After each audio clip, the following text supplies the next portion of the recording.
નમસ્કાર મિત્રો, અમારા નવા વિડીયોમાં આપ સૌનું હાર્દિક સ્વાગત છે. મિત્રો, આજે આપણે વાત કરીશું ઉબડ-ખાબડ રોડ ઉપર સાવ ખખડી ગયેલી બસ ધીરે ધીરે આગળ વધતી જાય છે.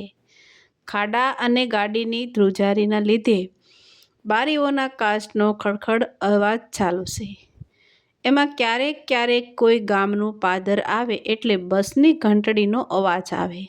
બસ ઊભી રહે. અમુક મુસાફર ઉતરે તો કંઈક નવું મુસાફર ચડે એટલે વળી ઘંટડી ટન ટન કરીને વાગે. એમાં કંડક્ટરના હાથમાં ટિકિટ કાપવાનો પંચ ટીક ટીક અવાજ સહુના કાને પડે છે. એમાં બે બાળકો ખોળામાં લઈને છેલ્લી સીટ ઉપર બેસેલી એક બાઈ બારીની બહાર જોઈને જાણે ભૂતકાળમાં ડોકિયું કરતી હોય એમ સડસડાટ પસાર થતા ખેતર અને ઝાડવાને જોઈને પણ નજરઅંદાજ કરતી પોતાના ભૂતકાળમાં સરી પડે અને એની આંખોની સામે એક દ્રશ્ય ખડું થયું. દેશી નળિયાવાળું કાચું ખોરડું છે. સાણ માટીની ગાર કરેલું આંગણું છે. એમાં એક ખૂણામાં નાહવા માટે એક સીપર મૂકેલી છે અને એના પર 15 વર્ષની બહેન 8 વર્ષના ભાઈને નવડાવે છે. ભાઈ નાહવાની ના પાડે છે, પણ બહેન એને બળજબરીથી બેસાડીને નવડાવતી કહેતી જાય છે, ભૂંડો લાગે છે, 3 દી થયા નાહ્યાને, માથામાં જીવડા પડશે, અઘોરી જેવો લાગે છે. આમ ઠપકો આપતી જાય છે ને નવડાવતી જાય છે. ત્યાં એ દીકરાનો બાપ માથે ખડનો ભારો લઈને આવ્યો. ખેતર બહુ દૂર હોવાથી ભારને લીધે ઓડ ડોક પકડાઈ ગઈ હતી.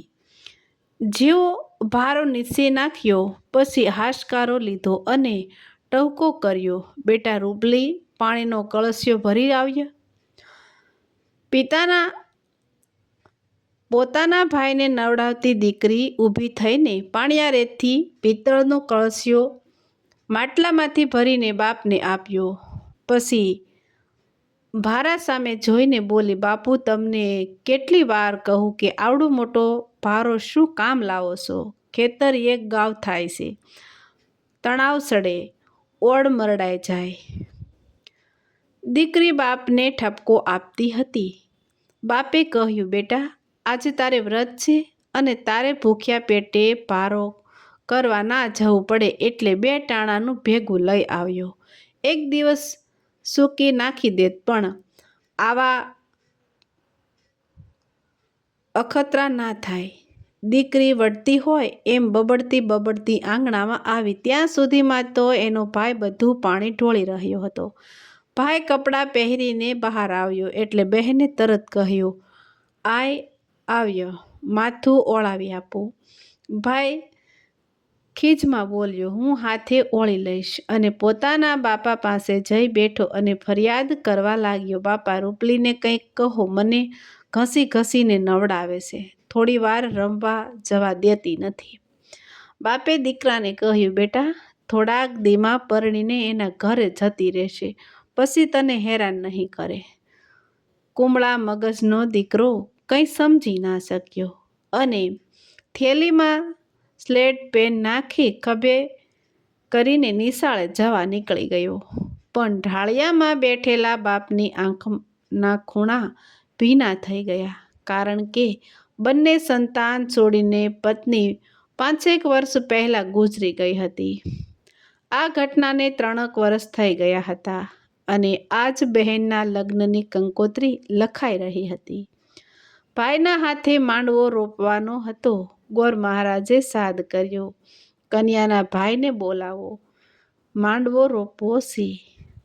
11 વર્ષનો ભાઈ જાણે આજે જવાબદાર થઈ ગયો હોય એમ નતમસ્તક ગોરની સામે ઊભો રહ્યો. લે બેટા, તારા હાથથી આ માંડવો રોપ, એમ કહેતા નાના ભાઈની આંખમાં સમદર હિલોળે ચડ્યો હોય એમ આંખો ભરાઈ આવી.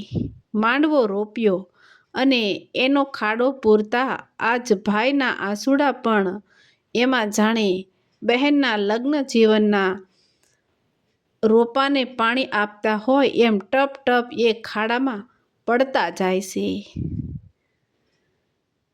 માંડવો રોપાઈ ગયો ત્યાં કોઈએ આવીને કહ્યું કે બેટા તૈયાર થઈ જા, તારે તારી બહેનનું લગ્ન બાંધીને જવાનું છે, તૈયાર થઈ જા એમ કહ્યું. એટલે ચારેકોર નજર કરી અને એ નજર એની બહેન રૂપલને શોધે છે. કાયમ બહેન નવડાવતી અને તૈયાર કરતી, પણ હવે બહેનના લગ્ન લેવાય છે એટલે એ બહાર હરી ના શકે માટે ઓરડામાં બેઠી છે. આજ ભાઈ જાણે એકલો થઈ ગયો હોય એમ ઉદાસ થઈને હાથે પાણી ભરીને નહાવા બેઠો, પણ આજ પાણીની સામે એની આંખમાંથી આંસુડા એને નવડાવે છે. ગળગળો થઈને કહે છે, કોઈએ મારી બહેનને ભાળી છે, મારે પહેરવાના કપડાં જોઈએ છે. ત્યાં અંદર બેઠેલી બહેન સાંભળી ગઈ અને બહાર કહેવડાવ્યું, મારા ભાઈને કહો અંદર આવતો રહે. ભાઈ, હું તને તૈયાર કરું. ભાઈ ઘરની અંદર જઈને બહેનને બાત ભીડી લીધી. રૂપલબેન, હવે તું મને સાવ ઓશિયાળો મૂકીને જતી રહીશ? કુમળા હૃદયની બહેન ભાઈને હૈયે લગાડીને રોઈ પડી. વીરા, એમ શું કામ બોલે છે? આ તો જગતની રીત છે. આખું કોઈ દીકરી બાપના ઘરે ના રહે. ભાઈ રડતા સ્વરે બોલ્યો, તો આજ તો મને માથું ઓળવી દે. ભાઈ બહેનનું હેત જોઈને ત્યાં ઊભેલા તમામની આંખોમાં પાણી નીતરતા હતા અને ભાઈનું માથું ઓળાવતી બહેન અને ભાઈ બંનેની આંખોમાંથી શ્રાવણ ભાદરવો વરસે છે. ભાઈને ખબર હતી કે હવે પછી આ હેતનો હાથ હવે કાયમ નહીં ફરે. ભાઈ હવે રુદન રોકી શકે એમ નહોતો એટલે તરત બહાર નીકળી ગયો અને લગ્નનું પડીકું પીઠ પાછળ બાંધીને બહેનના સપનાનું વાવેતર કરવા બહેનના સાસરાના ગામ સામે પગ માંડ્યા. પણ સંસારના નિયમો જાણે આજ અચાનક એણે જાણ્યા હોય એમ એક બાજુ બહેનની વિદાયની પીડા તો બીજી બાજુ બહેનના સુખી સંસારની કામના કરતો ભાઈ આજ નીકળ્યો. ત્યાં તો ઓચિંતાની બૂમ સંભળાય, ચાલો આ છેલ્લું સ્ટેશન છે, હવે બસ આગળ નહીં જાય. બસમાં બેસેલી બાઈ માણસ ઝબકી ગઈ અને બસની સીટમાંથી ઊભી થતી હતી ત્યાં તો એનો ભાઈ ટહુકા કરતો બસમાં ચડી આવ્યો. બેન રૂપલ, થેલી લઈ લઈશ અને ભાણિયાને હું તેડી લઈશ, તું સાસવીને ઉતરી જા. અને આવતા વેત બે ભાણિયાને તેડી લીધા અને નીચે ઉતર્યા. બહેનની આંખમાંથી હરખથી આંસુના પાંપણ ભીંજાયા. આનું નામ જ તો ભાઈ બહેનનું હેત.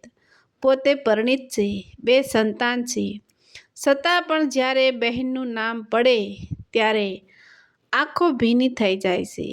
જ્યારે પણ બહેન જ્યારે પિયર આંટો દેવા આવે ત્યારે જાણે કે આખા જગતની ખુશી મળી ગઈ હોય.